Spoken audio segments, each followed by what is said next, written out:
नमस्कार, मेरे इस YouTube चैनल पर आप सभी का हार्दिक स्वागत है, अभिनंदन है। आज मैं आपको MCQ ऑन टिश्यूज के बारे में बताऊंगी। टिश्यू जिसको मैंने पढ़ाया हुआ आपको तंत्रिका ऊतक। तो तंत्रिका ऊतक आप देखोगे कि तंत्रिकाएं ही हमें सोचने, समझने, तर्क करने की शक्ति प्रदान करती हैं। इससे संबंधित मैंने 2 वीडियो आपको डाल दिया है, तो आप इन दोनों वीडियो को देखना। तंत्रिकाएं आपने देखा होगा, आपने ताड़ का पेड़ देखा है, उसी प्रकार के होते हैं। नीचे का पार्ट आपका एक्सोन कहलाता है, जो मोटा होता है, और ये वाला पार्ट आपका साइटोन कहलाता है। यहां पर न्यूक्लियस होता है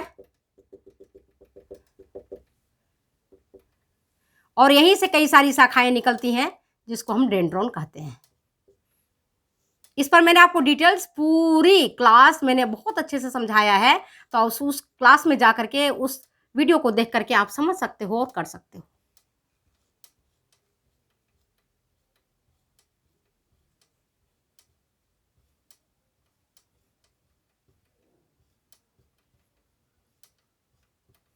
ठीक है, इस तरह के साइटोन से प्रवर्त कहलाता है, प्रोसेसेज। और नीचे भी एक प्रोसेसेज निकलता है, जिसको कहते हैं हम एक्सोन। ये मैंने डिटेल्स आपको बताया हुआ है। ये कहलाता है डेंड्रॉन और ये कहलाता है डेंड्राइट्स, और इसको कहते हैं हम साइटोन। यहीं से आपकी जो स्टिमुलाई है वो प्रेषित होते हैं, फैलते हैं। तो चलो, इस पर हम ज़्यादा चर्चा नहीं करेंगे और बिना समय गंवाए हुए हम अपने क्वेश्चन पर पहुंचते हैं, जिसमें पहला क्वेश्चन है, अध्रुवीय न्यूरॉन्स में होते हैं। पढ़ाई हुआ बेटा क्लास में अच्छी तरीके से। अध्रुवीय न्यूरॉन्स में होते हैं, ऑप्शन सुन लो। एक डेंड्रॉन एवं एक एक्सोन, कोई भी इसमें एक्सोन और डेंड्रॉन नहीं होता है, तीसरा ऑप्शन, और चौथा इनमें से कोई नहीं। क्वेश्चन फिर से पूछती हूं, आंसर दो। अध्रुवीय न्यूरॉन्स में होते हैं, ऑप्शन पहला, एक डेंड्रॉन ये वाला ऊपर वाला, इसमें एक डेंड्रॉन होता है, एक एक्सोन होता है। दूसरा ऑप्शन है एक डेंड्रॉन एक एक्सोन। तीसरा होता है कोई भी डेंड्रॉन और एक्सोन नहीं, और चौथा है इस विकल्प में से कोई भी सही नहीं है। पहला क्वेश्चन आपको समझ में आ गया? मैं अपना टेलीग्राम चैनल पर इसको डाल दूंगी। अध्रुवीय न्यूरॉन्स में होते हैं एक डेंड्रॉन एवं एक एक्सोन। दूसरा है इसमें कोई भी एक्सोन और डेंड्रॉन नहीं है, और चौथा इनमें से कोई नहीं। तो 4 ऑप्शन में से कौन सा करेक्ट है, आंसर बताइएगा। दूसरा क्वेश्चन नंबर दूसरा है, एक ध्रुवीय न्यूरॉन्स में उपस्थित होता है।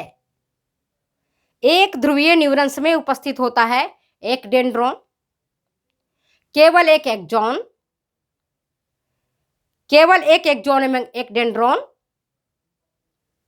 और चौथा है कई डेंड्रॉन एवं एक एक्सोन। कौन सा करेक्ट आंसर है, इसका आंसर आपको लिखना है, देना है। ठीक है,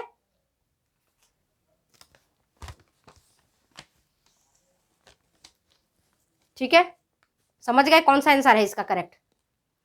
बताओ बच्चे। चलो तीसरा देखते हैं, क्वेश्चन नंबर तीसरा।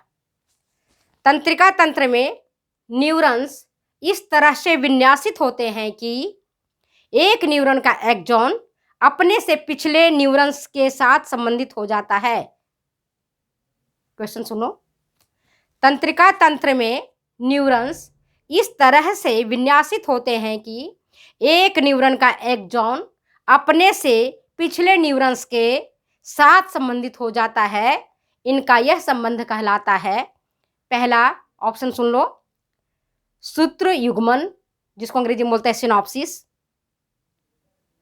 दूसरा साइटोन, तीसरा तंत्रिका संवेग, और चौथा इनमें से कोई नहीं। कौन सा करेक्ट आंसर है?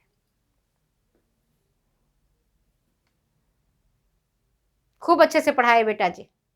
एक न्यूरॉन जहां से एक एक्सॉन दूसरे न्यूरॉन से मिलता है, इस तरह से पूरा जाल बिछा हुआ रहता है।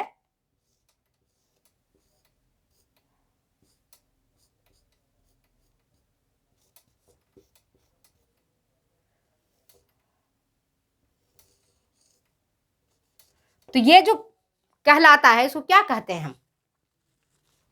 इस संबंध को हम क्या कहते हैं? साइनॉप्सिस अंग्रेजी में, हिंदी में इसका सूत्र युग्म। दूसरा है साइटोन, तीसरा है तंत्रिका संवेग, चौथा इनमें से कोई नहीं। कौन सा करेक्ट आंसर है? चलिए करेक्ट आंसर बताइए आप, नहीं तो फिर मैं बता दूंगी इसी में, और टेलीग्राम चैनल पर आपको इसे डाल भी दूंगी।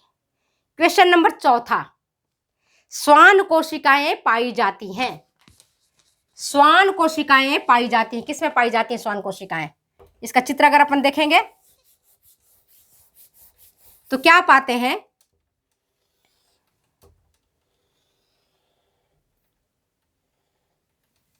इसके बीच में इस तरह की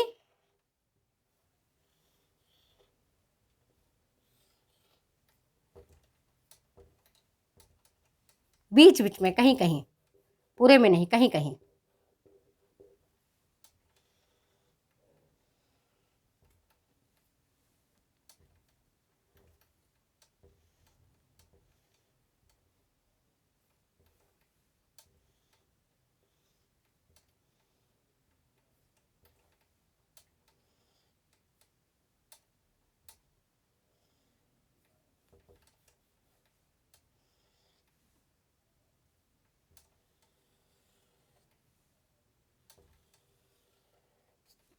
ये कहलाती है श्वान कोशिकाएं, श्वान सेल। ये कहां रहता है? एक्सोप्लाज्म।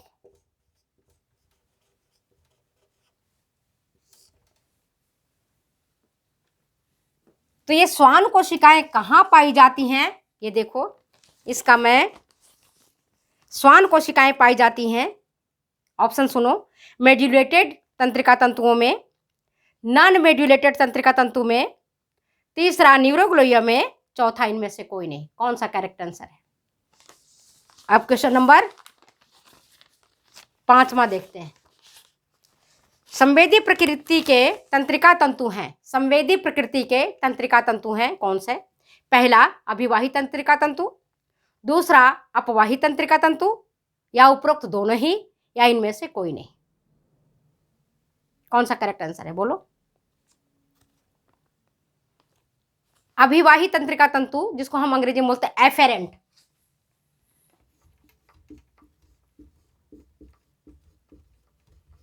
और अपवाही इफेरेंट। ए और ई का ही डिफरेंस होता है, ज्यादा नहीं। नर्व फाइबर, ये मैंने आपको पढ़ाया हुआ है। कौन सा होता है करेक्ट आंसर बोलो? अभिवाही तंत्रिका तंतु है, अपवाही तंत्रिका तंतु है, ये उपरोक्त दोनों ही है, या इनमें से कोई नहीं। चलो क्वेश्चन नंबर 6 देखते हैं। एक्सॉन एंडिंग्स के सिरे घुमावदार होते हैं, जिसे कहते हैं पहला ऑप्शन है button, second cyton, third dendrites, चौथा निशल्कन। Which one is the correct answer? The correct answer is, क्या है बताओ? चलो क्वेश्चन नंबर 6 के बाद हम 7वां बढ़ते हैं। एक्सॉन का कार्य है, एक्सॉन का कार्य है संवेदनाओं को बाहर निकालना, संवेदनाओं को ग्रहण करना, संवेदनाओं को प्रेषित करना, या इनमें से कोई नहीं।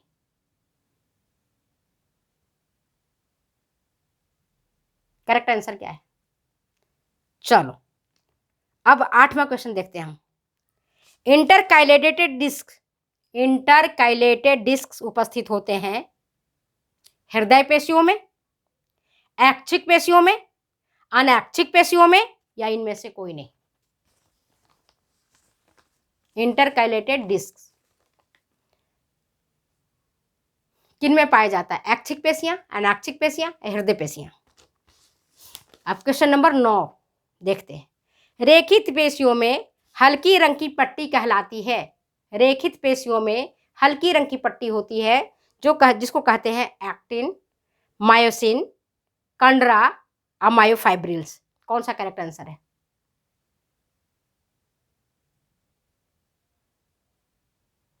और क्वेश्चन नंबर 10वां, मैट्रिक्स तरल अवस्था में रहता है। मैट्रिक्स तरल अवस्था में रहता है। पहला रक्त में, दूसरा हड्डियों में, तीसरा तंत्रिका में, चौथा उपास्थियों में। विच one is the correct answer? अगर आपने वीडियो को ध्यान से सुना होगा, अगर आपने पढ़ाई किया होगा, इन प्रश्नों को उत्तर आप दे देंगे। और कंसेप्ट क्लियर होगा तो आप प्रश्नों को उत्तर देंगे, नहीं कंसेप्ट क्लियर होगा तो नहीं देंगे। तो चलिए अब हम इन प्रश्नों को उत्तर भी मैं आपको दे देती हूँ। ठीक है, प्रश्नों को उत्तर दे दूं मैं, अब अपने उत्तर से मिला लो। पहला क्या है? अध्रुवीय न्यूरॉन्स में होते हैं। क्या होते हैं? एक डेंड्रोन में एक एक्सॉन, कोई भी डेंड्रोन और कोई भी एक्सॉन नहीं, या इनमें से कोई विकल्प सही नहीं। करेक्ट आंसर क्या है? अध्रुवीय न्यूरॉन जो होता है, इसमें किसी भी प्रकार का, समझा भी दे रही हूं, किसी भी प्रकार का ना तो डेंड्रोन होगा और ना ही एक्सॉन होगा, केवल साइटोन ही होगा बीच वाला पार्ट में, तो उसको कहते हैं अध्रुवीय। क्या कहते हैं उसको? अध्रुवीय न्यूरॉन। सेकेंड ऑप्शन क्या है? सेकेंड उसका करेक्ट आंसर, इसमें कोई प्रवर्धन नहीं होता है, कोई भी एक्सॉन नहीं होता है और कोई भी डेंड्रोन नहीं होता है। समझ गए? ना तो कोई डेंड्रोन होता है और नहीं कोई एक्सॉन होता है। दोनों चीज समझ में आ गया? चलिए अब हम इसको, पहला प्रश्न का उत्तर भी मैंने आपको दे दिया है। अब ये देखो क्वेश्चन नंबर 2, एक ध्रुवीय न्यूरॉन्स में उपस्थित होता है।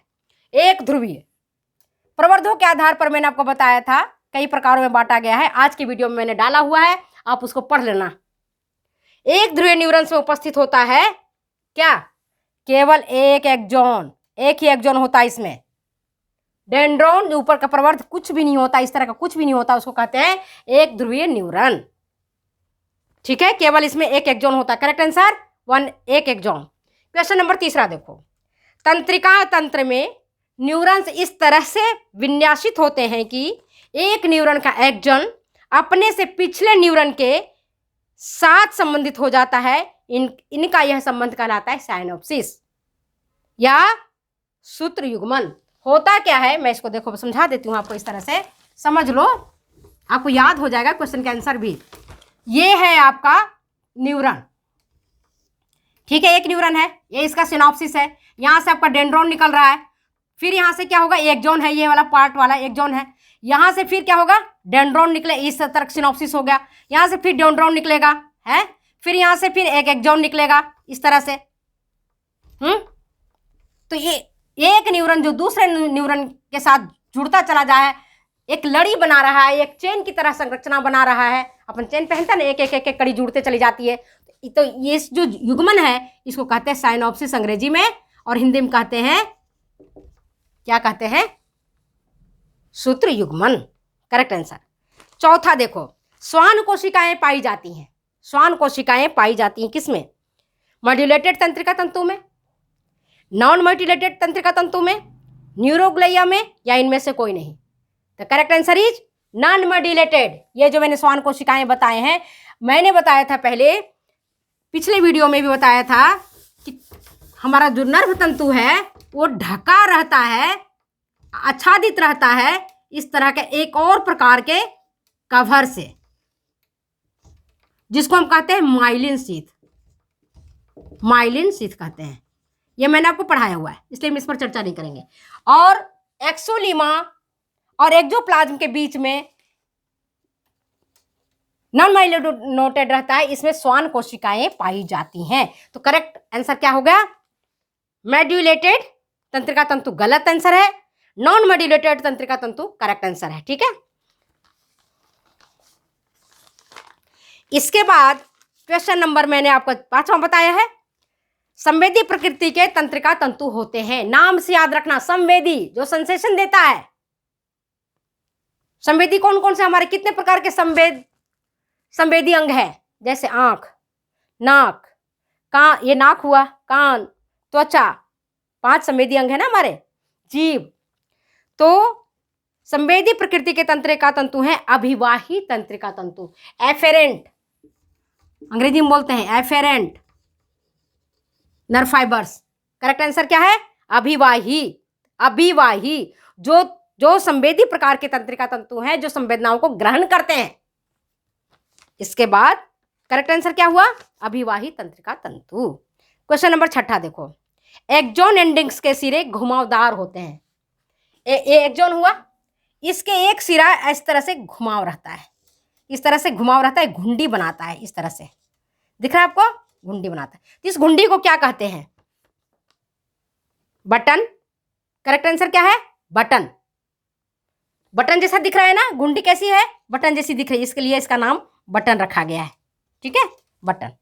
अब देखो क्वेश्चन नंबर 7वां, एक्सॉन का कार्य है। एक्सॉन का क्या कार्य है? संवेदनाओं को बाहर निकालना। करेक्ट आंसर, संवेदनाओं को बाहर निकालना। संवेदनाओं को ग्रहण करना डेंड्रन का काम है, डेंड्राइट्स का काम है संवेदनाओं को ग्रहण करना, इसका काम है बाहर निकालना। करेक्ट आंसर, संवेदनाओं को बाहर निकालना। अब क्वेश्चन नंबर 8 देखो, इंटरकाइलेटेड डिस्क उपस्थित होते हैं किसमें? हृदय पेशियों में। हृदय पेशियों में इंटरकाइलेटेड डिस्क उपस्थित होते हैं और हृदय पेशियां बिना रुके काम करते रहती हैं। क्वेश्चन नंबर 9, रेखित पेशियों में हल्की रंग की पट्टी कहलाती है एक्टिन। क्या कहलाती है? हल्की रंग की पट्टी एक्टिन कहलाती है और गहरे रंग की पट्टी मायोसिन कहलाती है। अब क्वेश्चन नंबर 10, बहुत इजी क्वेश्चन है। मैट्रिक्स तरल अवस्था में रहता है किसमें? रक्त में। हड्डियों में तो नहीं रहेगा, तंत्रिकाओं में नहीं रहेगा, दूसरे ऊतक में नहीं रहेगा। तरल ऊतक कौन सा है हमारा? रक्त। तो आज मैंने आपको तंत्रिका से संबंधित कुछ और ऊतक से संबंध, ऊतक में जो स्केलेटल मसल्स है और नर्वस मसल है, स्केलेटल टिश्यू और मस्कुलर टिश्यू संबंधित चीज़ें आपको बताई हैं। तो आप इसका आंसर देखना, मिलाना, और वीडियो अच्छी लगती है तो शेयर करो, कमेंट करो, सब्सक्राइब करें, लाइक करना बिल्कुल ना भूलना बेटा। Thank you. फिर मिलते अगले वीडियो में अगले एपिसोड के साथ।